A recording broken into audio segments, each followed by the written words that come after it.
بھائی یہ بالکل ہی اچھا لگ رہا ہے.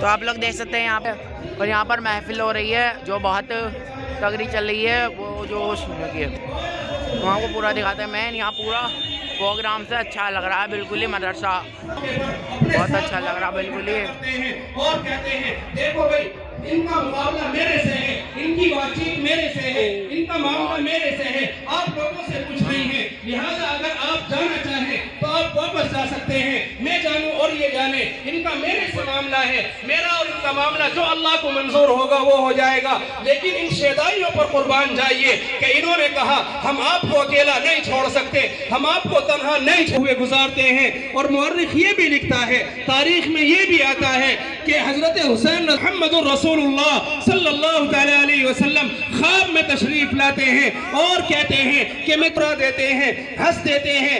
اور ان کی بڑی بہن جو اس سفر میں ساتھ ہیں حضرت زینب رضی اللہ تعالی عنہ، وہ کہتی ہیں اے حسین یہ تو ہنسنے کا موقع نہیں ہے، ہمارے گھرانے کی جڑوں کو ہلانے کی بات ہو رہی ہے، تم ہنس رہے ہو. سیدنا میرے خواب میں تشریف لائے تھے اور وہ مجھے لینے کے لیے آ رہے ہیں، میرے استقبال میں ہیں. لہٰذا مجھے معلوم ہے کہ آج میری زندگی کا یہ آخری دن ہوگا.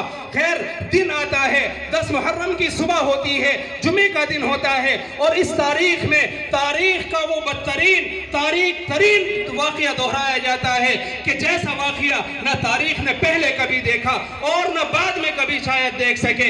اس موقع پر وہ میدان کارزار قائم ہوتا ہے، اور اس میدان کارزار میں ایک واقعہ اور ہوتا ہے. ان 5000 کے لشکر میں سے جو 1000 کا لشکر عمرو ابن سعد کے ساتھ آیا تھا، ان میں ایک شخص تھا حر ابن یزید الریاحی. یہ یزید ابن ابی امیر معاویہ کا بیٹا نہیں، الگ سے دوسرے یزید ہیں، یہ ان کا بیٹا ہے. یہ کہتا ہے ان سے، اپنے سرداروں سے، عمرو ابن سعد سے، شبر ذی الجوشن سے اور دوسرے جو افراد ہیں، اور نالائقو تم کیا کر رہے ہو؟ تمہیں معلوم نہیں ہے کہ صلی اللہ علیہ وسلم نے ان کی وجہ سے سجدے یہ اپنے گھوڑے کو ایڑ لگاتا ہے، اور اس قافلے سے جا کر سیدنا حسین رضی اللہ تعالیٰ عنہ سے معاف بن چکے ہیں، آپ کے خون کے پیاسے بنے ہوئے ہیں. لہٰذا آپ ہمیں معاف کریں، اور ہم وعدہ کرتے ہیں کہ جب تک ہمارے جسم میں جان باقی رہے گی، خون کا آخری قطرہ آپ کی حفاظت کرتے ہوئے اس میدان کی نظر ہو جائے گا. اور مورخ لکھتا ہے تاریخ نے وہ دن دیکھا کہ ان 5000 کے لشکر میں سے یہ 3 افراد ایسے تھے جو آئے تو ان کے ساتھ تھے، لیکن ان شان امام حسین زندہ باد، شان امام حسین، مدرسہ افضل العلوم. سیدنا حسین رضی اللہ تعالیٰ عنہ. اب وہ واقعہ آتا ہے جس کو میں بیان نہیں کر سکتا، میرے اندر سکت نہیں، میرا سینہ اس بات کی اجازت نہیں دیتا، صرف اشارے کرتے میں چل رہا ہوں کہ پورا واقعہ تفصیل سے بتا دوں. سورج بلند ہوتا ہے، آب و تاب کے ساتھ آتا ہے، اور ایسے افراد جو اہل بیت سے الگ کے تھے باری باری سارے کے سارے شہید کر دیے جاتے ہیں. وہ بیمار تھے، وہ خیمے کے اندر موجود تھے. علی اکبر اہل بیت کے ایک روایت کے موافق 27 افراد، دوسری روایت کے مطابق 22 اور 17 اور 18 تک کی تعداد لکھی ہے. اتنے افراد اس واقعے میں اور اس دن میں شہید کر دیے جاتے ہیں. کائنات کا خوبصورت ترین بچہ سیدنا حسن رضی اللہ تعالیٰ عنہ کے بڑے بیٹے جن کا نام محمد قاسم ہے، ان سے خوبصورت کوئی بچہ کائنات میں نہیں ہوا. آقا مدنی جناب رسول اللہ صلی اللہ علیہ وسلم کی مماثلت اور مشابہت ان کو تھی. کمر سے اوپر کا سارا حصہ آقا مدنی جناب رسول اللہ صلی اللہ علیہ وسلم کے مشابہ تھا. سیدنا حسین رضی اللہ تعالیٰ عنہ، ان کا کمر سے نیچے کا حصہ آقا مدنی جناب رسول اللہ صلی اللہ علیہ وسلم کے مشابہ تھا. بہرحال یہ محمد قاسم اس موقع پہ چھوڑ کر نہیں جائیں گے. حسن کے بیٹے حسن مسنہ، حضرت علی کے پوتے حضرت حسن کے بیٹے جن کا نام حسن ہی ہے، یہ 3 بیٹے شہید کر دیے جاتے ہیں۔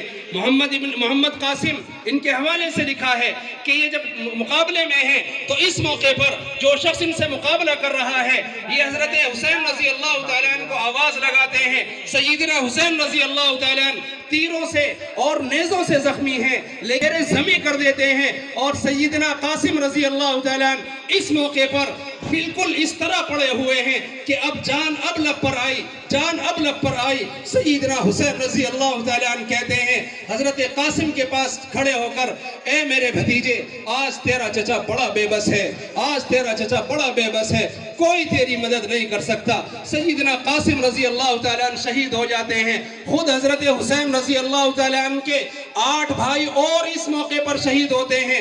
تاریخ کی مظلوم ترین شخصیت حضرت علی بن محمد ہیں جو حضرت علی کے بیٹے ہیں، حضرت ابو بکر ہیں۔ 9 بیٹے حضرت علی کے شہید ہوتے ہیں، جن میں سے ایک کا نام محمد ہے، ابو بکر ہے، عمر ہے، عثمان ہے، عبداللہ ابن علی ہے، جعفر ابن علی ہے، عبید اللہ ابن علی ہے، عباس علم بردار ابن علی ہے، اور سیدنا حسین رضی اللہ تعالیٰ عنہ ابن علی ہیں۔ یہ 9 کے 9 افراد حضرت علی کے بیٹے ہیں، یہ باری باری شہید کر دیے جاتے ہیں۔ حضرت حسین رضی اللہ تعالیٰ اور ہوتا ہے کہ اپنے چھوٹے بیٹے جن کا نام علی الاصغر، بعض نے عبداللہ بھی لکھا ہے، وہ 2 سال کے بیٹے ہیں اور وہ خیمے میں موجود ہیں، وہاں سے وہ باہر جھانکتے ہیں۔ سیدنا حسین رضی اللہ تعالیٰ ان کو اپنے پاس بلاتے ہیں اور اپنی گود میں لے لیتے ہیں اور تیر مارتا ہے جو حضرت عبداللہ یہ علی الاصغر کے گردن پر لگتا ہے، حلق سے پار ہو جاتا ہے، خون جاری ہوتا ہے اور گردن لڑک جاتی ہے۔ اس موقع پر سیدنا حسین رضی اللہ تعالیٰ اپنے دونوں ہاتھوں میں اپنے اس معصوم بچے کا خون جو 2 سال کا بیٹا ہے، ذرا غور تو کریں 2 سال کا بیٹا کتنا پیارا ہوتا ہے، کتنا معصوم ہوتا ہے، اس کا خون اپنی ہتھیلی میں لیتے ہیں، اللہ کی بارگاہ میں پیش کرتے ہیں۔ اے اللہ، اگر تو اس حال میں مجھ سے تو مجھے یہ حال بھی منظور ہے، مجھے تیری رضا چاہیے، مجھے تیری رضا چاہیے۔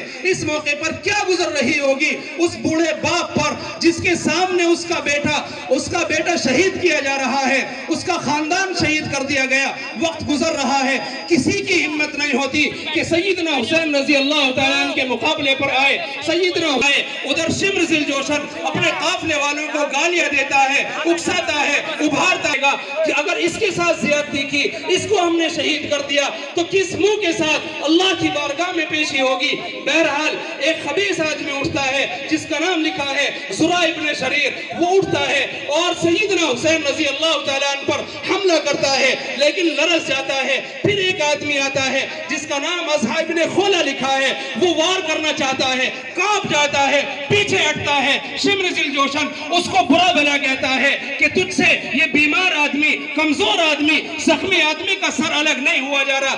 پھر ایک نالائق ترین آدمی آتا ہے جس کا نام سنان ابن انس ہے، اور وہ آ کر سیدنا حسین رضی اللہ تعالیٰ عنہ کا سر ان کے بدن سے الگ کر دیتا ہے۔ نعرہ تکبیر، نعرہ تکبیر، شان اہل بیت، شان اہل بیت۔ یہ ظلم یہی ختم نہیں ہوتا، یہ ظلم یہی ختم نہیں ہوتا، یہ ظلم کی داستان ابھی اور آگے ہے۔ سیدنا حسین رضی اللہ تعالیٰ عنہ کا سر نیزے پر چڑھایا جاتا ہے، ادھر اہل بیت کی جو عورتیں ہیں اور ان میں جو ایک نوجوان بچہ موجود ہے جن کا نام علی الاوسط ہے، وہ موجود ہیں۔ ان سارے کے سارے افراد کو لے کر عبید اللہ ابن زیاد کے پاس کوفے میں لے جایا جاتا ہے۔ حضرت حسین رضی اللہ تعالیٰ عنہ کا سر اگلے سواری پر ہے، اگلے گھوڑے پر ہے، نیزے پر ہے، پچھلی سواری پر یہ اہل بیت کے افراد ہیں۔ اور ذرا کیا گزر رہی ہوگی، غور تو کریں کہ باپ کا کٹا ہوا سر آگے آگے ہے اور اس کے متعلقین وارثین پیچھے پیچھے ہیں۔ کس حال میں وہ سفر ہوا ہوگا، اور یہ ساری کی ساری لاشیں بے گور و کفن چھوڑ کر وہاں سے چلا جاتا ہے۔ اور اس کے بعد تاریخ میں لکھا ہے کہ بنی سعد آتے ہیں اگلے روز اور وہ آ کر ان کی تجہیز و تکفین کرتے ہیں، ان کو دفناتے ہیں، نمازیں پڑھتے ہیں۔ لیکن عبید اللہ ابن زیاد پھر یہ زیادتی کرتا ہے کہ وہ اس قبرستان میں پانی بھروا دیتا ہے تاکہ کسی قبر کا کوئی نشان باقی نہ رہے۔ بنی سعد کا ایک بڑا معزز آدمی، بزرگ آدمی وہاں سے ٹہلتا ہے اور یہ ہر قبر کی مٹی سونگتا ہے، ہر قبر کی مٹی سونگتے ہوئے آگے چلتا رہتا ہے۔ سیدنا حسین رضی اللہ تعالیٰ عنہ کی جب قبر پر جاتا ہے، مٹی سونگ کر کہتا ہے کہ جنت کے نوجوانوں کے سردار کی قبر مبارک یہ ہے۔ بہرحال پھر اس قبر کو صحیح کیا جاتا ہے۔ ادھر عبید اللہ ابن زیاد جو کوفے میں گورنر ہے، وہاں کے حالات بالکل عجیب ہیں کہ وہاں سیدنا حسین رضی اللہ تعالیٰ عنہ کا سر مبارک عبید اللہ ابن زیاد کے سامنے رکھا جاتا ہے۔ عبید اللہ ابن زیاد اس موقع پر جو اس کے ہاتھ میں چھڑی ہے، ڈنڈی ہے، لاٹھی ہے، اس سے حضرت حسین رضی اللہ تعالیٰ عنہ کے ہونٹوں کو ہلاتا ہے۔ اس موقع پر ایک بوڑھے صحابی ہیں جن کا نام حضرت زید ابن ارقم ہے۔